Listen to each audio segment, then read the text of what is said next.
Hello, how's it going? In today's video, I'll be finishing Chapter 1 of Chronicle Volume 3 and looking at Fallen Guardians and Frost and Shadow. So let's go! Aegwynn was hanging about in Kalimdor, feeling a little bit sorry for herself. She felt responsible for the things Medivh had caused, the Horde invasion, the First and Second Wars, but most of all, she just felt bad that her son had never had a chance to lead a normal life. One night, she had a dream. Medivh appeared and said he had a message for the world, but he was going to need her help to bring him back to Azeroth. At first, she was like, nah. She was fairly suspicious of the dream and thought it was possibly the work of the Legion, but part of her knew otherwise. She felt Medivh's soul drifting beyond the veil of reality, plus she sensed he was now free of Sargeras' touch. This was her chance to make up for her failures, both to Azeroth and to her son. For months, Aegwynn obsessed over bringing her son back. For the first time in years, she had a purpose, and she thought that was bloody brilliant. Aegwynn finally succeeded, and a ghostly form took shape. The moment she looked her son in the eyes, she knew her intuitions had been correct. Medivh was no longer under Sargeras' influence.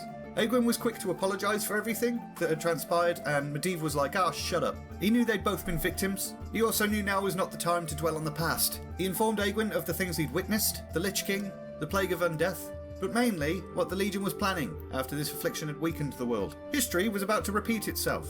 During the War of the Ancients, the Legion had tried using the Well of Eternity as a gateway to invade. That Well of Eternity was destroyed, but another fount of magic exists, protected by the enormous World Tree, Nordrassil. With that second Well of Eternity, the Legion could finish what it started. Aegwynn was like, well, what are you waiting for? Use your Guardian powers to stop him or something. But Medivh had other ideas. His corruption had taught him the dangers of a single Guardian protecting the world. If the world's kingdoms had any hope of survival, they'd have to unite and protect the world themselves. Now that he was back on Azeroth, he'd travel the world, warning its inhabitants of the Legion's plans and unifying them in purpose. Aegwynn would have loved to have joined him in this, but the summoning spell had taken its toll, and she exploded. No, she didn't explode. She very quickly aged and became frail. It would take her years to recover, and even then, she'd never be as youthful or powerful as she'd once been. In Northrend, the Lich King kind of sat and sulked about how he was still a slave to the Legion. He was really looking forward to making the undead his servants and turning them against the Legion. But the time wasn't right yet. The plague had only just begun to take root. So he focused on other things for the time being. He was still trapped in the Frozen Throne, and he needed a way to extend his will to the outside world. He had control over undead creatures, but they were weak and dumb individually. There was Kel'Thuzad as well, but he already had a specific purpose. The Lich King needed a mighty champion to act as a surrogate when he wanted to go out and about. The Lich King didn't know who yet, but he did know how. Frostmourne. The mighty blade was capable of consuming souls, and if someone were to wield it, they'd be shackled to the Lich King's will.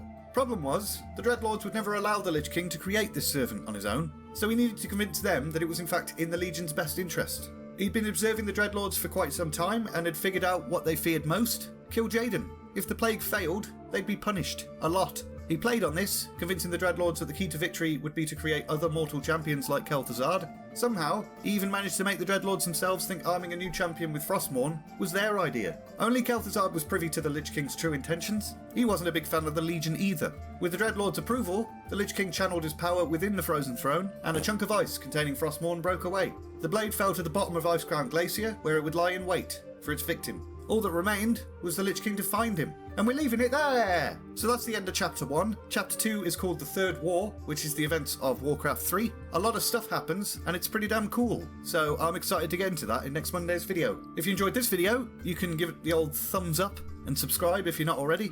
And all that's left to say is, thanks very much for watching, and see ya!